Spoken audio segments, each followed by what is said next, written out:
He grabs some maps and a Lenin bust for Alaska. Putin is getting ready to give Donald Trump a history lecture.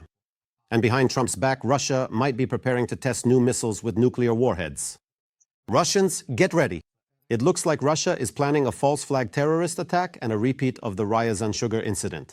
Don't talk, as a Chekist motto, has once again become the norm for Russians. Why are the authorities banning calls on WhatsApp and Telegram? I'll tell you all about it in more detail later in the episode. In the meantime, don't forget to like and subscribe to the YouTube channel Ukraine Today.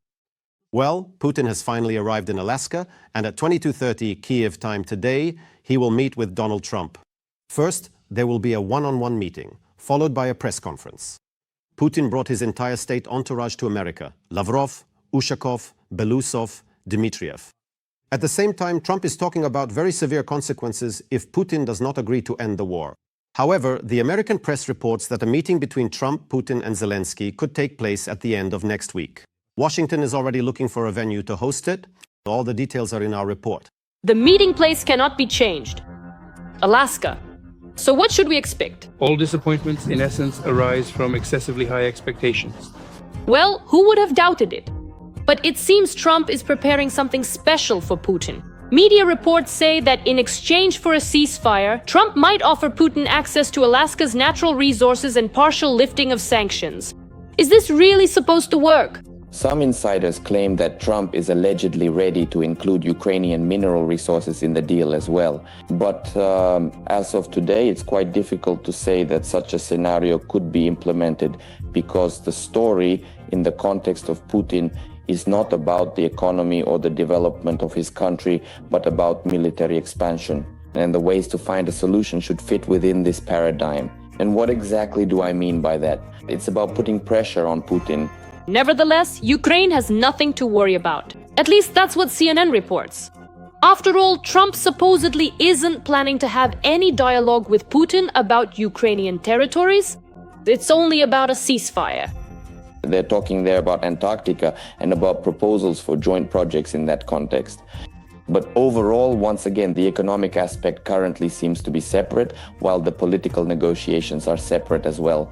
And it's quite considerably difficult to definitively say that any substantial progress can be genuinely achieved specifically within the established framework of the current Russian and Ukrainian visions regarding the ultimate ending of this protracted war.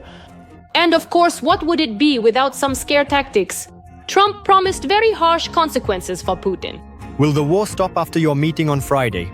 Yes, it will stop. And what will the consequences be? Sanctions, tariffs? I'm not obliged to say. The consequences will be very serious, yes. But it seems like Trump isn't exactly scaring Putin with much confidence. Or maybe he himself still doesn't know what to do? Right now, many prominent analysts and experienced diplomats widely agree that there will undoubtedly be a concerted attempt to implement a comprehensive aerial ceasefire in the foreseeable future. But how effective this will be in terms of stopping the entire war is, at this point, quite unclear.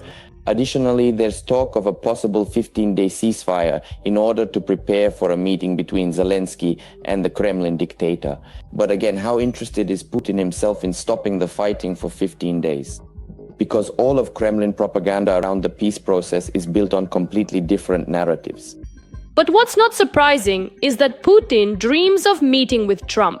Not because he wants to be friends, but because he believes that a meeting in Alaska would make Russia a world power equal to the US, and the Kremlin dictator himself an equal to Trump. Obviously, Kremlin propaganda and Putin himself will present this as a major breakthrough and significant progress. Putin is almost hoping to repeat the Yalta Conference of 1945, where the US, the UK, and the Soviet Union defined the world order during World War II. Now, the Kremlin dictator thinks that only thanks to him and Trump will they be able to stop a third world war. Putin lives in a fictional world and in constructs that have long ceased to be compatible with reality. Putin dreams and fantasizes about being Stalin, Peter the Great, or perhaps even Catherine the Great. But today's geopolitical landscape shows him solely as a proxy for China. Whatever that may mean, Trump has already announced the next meeting, which in his opinion should be more progressive. There is a very high probability that we will have a second meeting which will be more productive than the first, because in the first one I will simply find out where we stand and what we are doing. And I'll say it again, this is Biden's war, not my war. He's the one who dragged us into this. Thus, the media report that we are already talking about a trilateral meeting between Trump, Zelensky, and Putin, which could take place as early as the end of next week. The Russian Ministry of Defense has stated that Kyiv is preparing a provocation with the aim of disrupting the upcoming talks between US President Donald Trump and Putin. According to the Ministry of Defense, foreign journalists were allegedly brought into Ukraine under the pretense of preparing a series of reports about residents of a city in the frontline zone to provide media coverage for the incident. More details about yet another bout of delusion in the swamps coming up in the report. But Russia just can't simply go and sign a peace agreement, can it? All disappointments in life often arise from excessive and unrealistic expectations. Well, of course, who would doubt that? That's exactly why the Russian Ministry of Defense has now claimed that Kyiv is allegedly preparing a provocation to disrupt the upcoming talks between the US president and the Kremlin dictator. To this end, on Monday, August 11th, a group of foreign media journalists was brought by SBU vehicles to the city of Chuhuiv in the Kharkiv region, under the cover story of preparing a series of reports about residents living in the frontline zone. Directly before the summit on Friday, the Ukrainian armed forces planned a provocative strike using UAVs and missiles on one of the densely populated residential neighborhoods or a hospital, with the intention of causing a large number of civilian casualties. You really had to come up with something like that. Here, you just can't do without creativity, without initiative, without a proactive approach. Yes, it's already clear that you can't get anywhere without creativity. But still, you would think that a one-on-one meeting with Trump would be a dream come true for Putin. So why sabotage it and blame Ukraine in the process? Again, this is an old Kremlin story, a classic Soviet story, in fact, where they consistently and always accused others of precisely what they themselves were actually doing, without any sense of irony or self-awareness. So there's nothing new here. All these schemes are completely familiar and absolutely old. There's one difference. Before, these were two systems with different ideologies, but now Putin has no ideology at all, except for trying to intimidate everyone and steal everything. Yes. And we almost believed Lukashenko about Putin's desire for a truce. Another imaginary truce. I'm telling you, yes, Russia is interested in this and President Putin as well. But you don't want that. But here's the main question. How far could that statement actually go? Could Russia really strike at the residents of Kharkiv, or will it not go beyond mere threats? I would say they definitely have no moral restraints holding them back. So how far could this actually go? But in fact, unfortunately, there are absolutely no limits whatsoever for them here at this particular moment in time. So this could go very far, or it might not go far at all. It really depends entirely on how they ultimately decide it should be determined and implemented. Nevertheless, despite the upcoming meeting with Trump, Putin still manages to scare everyone with his Oreshnik. We have produced the first serially manufactured Oreshnik system, the first serially produced missile. Yes. And it has been delivered to the troops. Of course! What kind of talk about peace would it be without showing off some iron Oreshniks? For Putin, it's almost a tradition now to remind everyone of his strength before sitting down at the negotiating table. But what does this actually mean? A willingness to compromise or an attempt to raise the stakes right away? Putin isn't ready for anything. He's not prepared to make any concessions. And in fact, this attempted offensive demonstrates exactly that. So the only thing he will do is try to pick a fight from behind a rock and somehow spin tall tales to Trump, just like they always do. But no matter how you look at it, this is an opportunity for Putin. Well, at least that's what he thinks. After all, a meeting with Trump is less about a peaceful settlement and more about personal interests. He wants some kind of repeat of the Yalta format, like when the world was divided up after World War II. America, well, back then it was also Great Britain, let me remind you, and the Soviet Union. Accordingly, for him, this meeting with Trump is an attempt to return to a bipolar world. But even if the world does become bipolar, the second pole will be China, not Russia at all. But Putin doesn't want to think about that. In fact, even Trump himself doesn't really know what to expect from this meeting. I assume that the meeting with Putin will be good. Well, or maybe not. Well, at least Trump was honest about it. And just then, a convenient statement regarding Ukraine came in. But will it actually influence Trump's rhetoric? Donald Trump is so incredibly unpredictable that it's truly impossible to even fully imagine what's really going on deep inside his mind and what specific factors might genuinely influence him, such as the morning weather conditions, whether it's particularly cold or, quite on the contrary, unusually hot in the vast expanse of Alaska, or even the precise type of coffee he was served first thing in the morning. Well, I personally think that all these seemingly little and minor things might actually significantly affect Donald Trump's overall mood and disposition. But most importantly, I would like to hope that Trump doesn't want to look like an idiot in this situation. Bilateral talks between Trump and Putin will take place on Friday, August 15th in Alaska. But Vladimir Zelensky himself has firmly stated that no decisions about Ukraine will be made without Ukraine's own participation.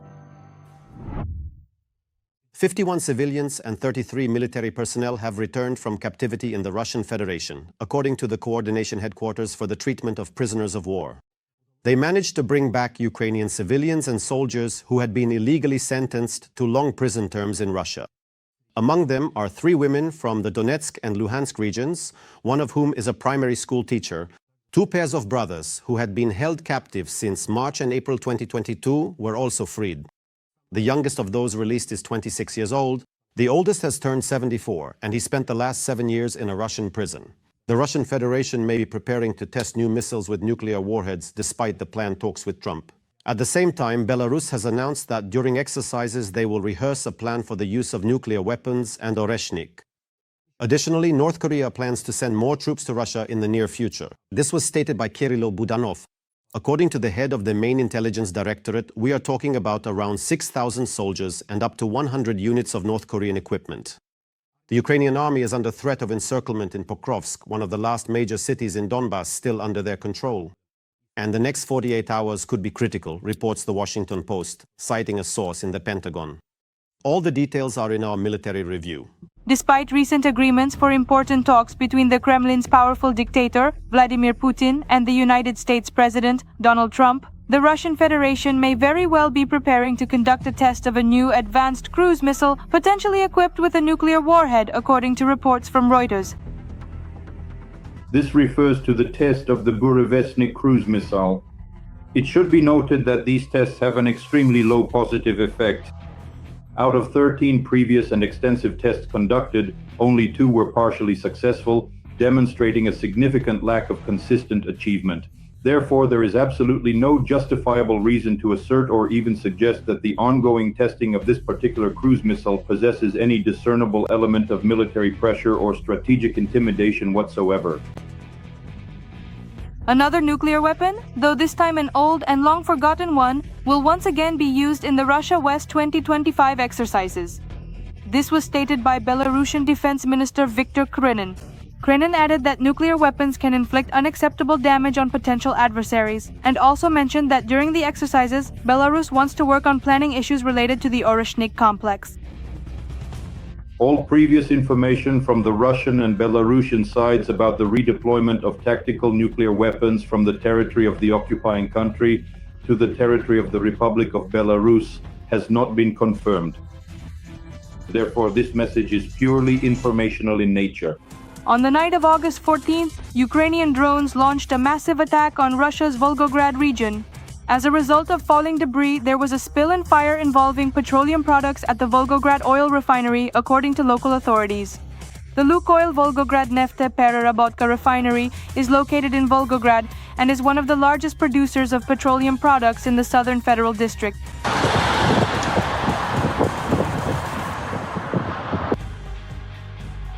The head of Ukrainian intelligence, Kirilo Budanov, stated that North Korea plans to send 6,000 troops and about 100 pieces of equipment, including tanks and armored personnel carriers, to Russia. This number of military personnel will be used to address tasks of a local level, specifically to counter the Ukrainian defense forces directly on the territory of the Russian Federation in the Kursk region. This is the Sudza district. Therefore, apparently, this information is intended to demonstrate that the Russian Federation has military political allies Moreover, it shows the possibility of expanding its military presence by deploying North Korean troops on its own territory. Meanwhile, Britain has refused to send a 30,000-strong military contingent to Ukraine.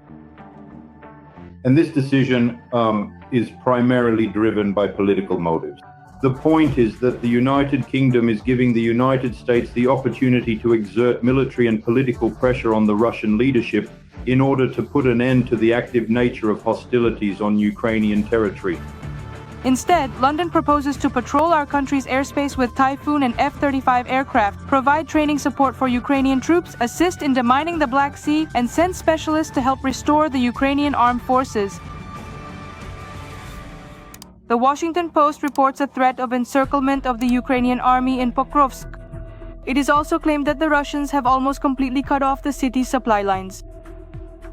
The General Staff of the Armed Forces of Ukraine has redeployed some of its most combat-ready units to the Pokrovsk direction. Specifically, this refers to the 1st Azov Corps, which has already contained tactical-level breakthroughs by Russian occupiers in the Pokrovsk area. The Russian Federation has intensified its offensive in the Pokrovsk direction with the aim of threatening to create an operational encirclement. In this footage, Ukrainian defenders are stopping yet another assault launched by Russian occupiers in the Pokrovsk direction in Donetsk region. During the battle, the soldiers eliminated enemy personnel and struck the enemy's drone positions. The strikes against the invaders were carried out by fighters from the 59th Brigade named after Yakov Hanzyuk. The Russian authorities have made a final decision to ban calls on WhatsApp and Telegram. This was reported by the so-called liberal Ksenia Sobchak, citing sources in the telecommunications market. According to these sources of hers, the decision has already been made at the very top. Sobchak says the calls were banned under the pretext of fighting terrorists. We'll look at all the details next, analyze them, and share our episode with your acquaintances, friends, and family by liking it. You already know this. And also don't forget to subscribe to the YouTube channel Ukraine Today. In Russia, as reported by Ksenia Sobchak's Telegram channel Bloody Lady, a final decision has been made. Calls via WhatsApp and Telegram will no longer work. The big four telecom operators have requested to block calls in foreign messengers. In the morning, Z propagandist Anastasia Kashevarova already reported that the gradual blocking of calls has begun. Why is this happening? It's simple, supposedly under the guise of fighting terrorists, as stated by a source familiar with the negotiations. And according to the same insiders, the final consultations were supposed to be completed on the evening of August 12th. I genuinely believe that in the very near future, the connection within these popular messengers, specifically Telegram and WhatsApp, will be intentionally and deliberately degraded. They will intentionally make it so that using them becomes quite inconvenient. Sobchak also clarified, buying a foreign SIM card won't help since the internet is still controlled by operators within Russia. VPNs are also being targeted for blocking. Fortunately, there is a solution. I don't know, for example, you can use something like RFS VPN. So in principle, it should all work. The other thing is, it's not very convenient from the user's perspective, yes. That is, you have to turn the VPN on and off at the right moment. All these things, in fact, don't make it any more convenient.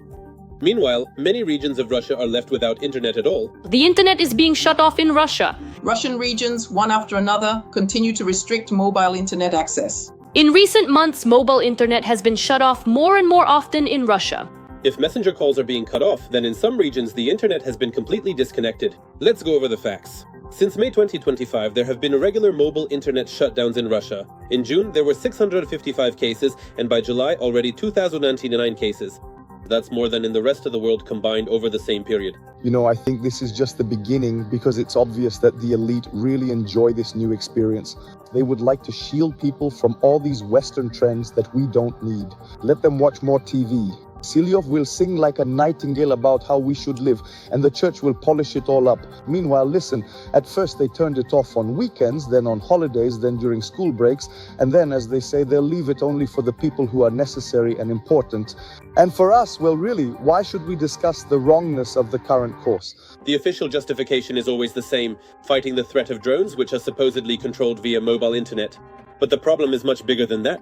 Shutdowns have affected all regions, including remote and seemingly non-threatening ones. In the Nizhny Novgorod region, the situation is especially striking. In some districts, there has been no mobile internet for more than 2 months, and even regular phone service has disappeared. Nothing loads, nothing makes sense. It's actually really bad. feel completely out of place. There's no mobile internet. Yeah, none at all. I can't even... Since Saturday, I've just been wandering from one Wi-Fi spot to another. It's just awful. Problems are also being reported in other parts of the country: Omsk, Primorsky, Volgograd, Astrakhan, Rostov, Samara regions, Bashkortostan, Udmurtia, Krasnodar Krai, and many other regions. It's definitely uncomfortable. What's going on? I don't understand yet. Familiar services are being disrupted. Messengers, banking apps, taxis, navigation, all of these are experiencing outages. According to Tech Radar estimates, the economic damage as of July amounts to about 26 billion rubles. Now, with these widespread internet shutdowns across Russia, especially mobile internet, mobile operators are suffering enormous losses. Just imagine you have this equipment that costs billions of rubles, maybe even dollars, and it's just sitting idle. That's it. It's not generating any profit, it's running at a loss. That's it. And what to do about it isn't really clear. In the end, the situation looks like this. Voice calls through messengers are restricted for security reasons, and the internet is jammed because of drones and strategic sites. It sounds like a plot worthy of a dark comedy. You can text, but you can't talk, if there's any connection left at all, of course. Every voice matters. Join our community, support independent journalism and help us bring you the truth from Ukraine. Become a member of Ukraine Today. Join us now.